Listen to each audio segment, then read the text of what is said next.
નમસ્કાર,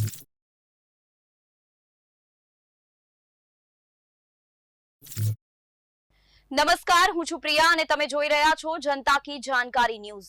નજર કરીએ આજના સમાચાર। ધાંગધ્રા જોગાસરમાં શિવ મહાપુરાણ કથાનો શુભારંભ, પૂર્વ કેબિનેટ મંત્રી આઈ.કે. જાડેજાની વિશેષ ઉપસ્થિતિ। ધાંગધ્રા શહેરના જોગાસર વિસ્તારમાં સ્થિત યોગેશ્વર મહાદેવના પાવન ચરણોમાં આયોજિત શિવ મહાપુરાણ કથા ધાર્મિક આસ્થાનું અનોખું કેન્દ્ર બની રહી છે। ભવ્ય અને સુવ્યવસ્થિત રીતે યોજાયેલી આ કથામાં મોટી સંખ્યામાં શ્રદ્ધાળુ ભક્તોએ હાજરી આપી। ધાંગધ્રા શહેરના જોગાસર તળાવને કરોડાના ખર્ચે નવવિકસિત બનાવવામાં આવી રહ્યું છે। તેવામાં મંદિરમાં સ્થિત યોગેશ્વર મહાદેવના પાવન ચરણોમાં આયોજિત શિવ મહાપુરાણ કથા ધાર્મિક આસ્થાનું અનોખું કેન્દ્ર બની રહી છે। ભવ્ય અને સુવ્યવસ્થિત રીતે યોજાયેલી આ કથામાં મોટી સંખ્યામાં શ્રદ્ધાળુ ભક્તોએ હાજરી આપી શિવભક્તિમાં લીન થવાનો લાભ લીધો હતો।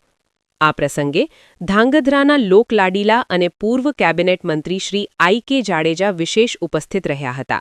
તેમણે શિવ મહાપુરાણ કથાના આયોજનની પ્રશંસા કરી હતી અને જોગાસરમાં નવા કામોના લોકાર્પણ પૂર્વે જ આ કથા ભૂમિને પાવન અને બળશાળી બનાવશે। ભગવાન શિવની કૃપાથી સૌના જીવનમાં સુખ, શાંતિ અને સમૃદ્ધિ આવે તેવી તેમના દ્વારા શુભેચ્છા પાઠવવામાં આવી હતી। તેમની હાજરીથી કાર્યક્રમમાં વધુ ઉત્સાહ અને ગૌરવનો માહોલ સર્જાયો હતો। શિવ મહાપુરાણ કથાના આયોજનમાં ધાર્મિક વાતાવરણ સાથે ભક્તિભાવ અને આધ્યાત્મિક ઊર્જાનો અનુભવ શ્રદ્ધાળુઓએ કર્યો હતો। સમગ્ર આયોજન દરમિયાન ભજન કીર્તન, શિવસ્તુતિ અને કથાના પ્રવચનો દ્વારા ભક્તોને ધર્મ અને સંસ્કારના માર્ગે પ્રેરણા આપવામાં આવી હતી। જોગાસર વિસ્તારમાં યોજાયેલી આ શિવ મહાપુરાણ કથા ધાંગધ્રા પંથક માટે ધાર્મિક અને આધ્યાત્મિક દૃષ્ટિએ યાદગાર બની રહી છે। રિપોર્ટ હિતેશ રાજપરા।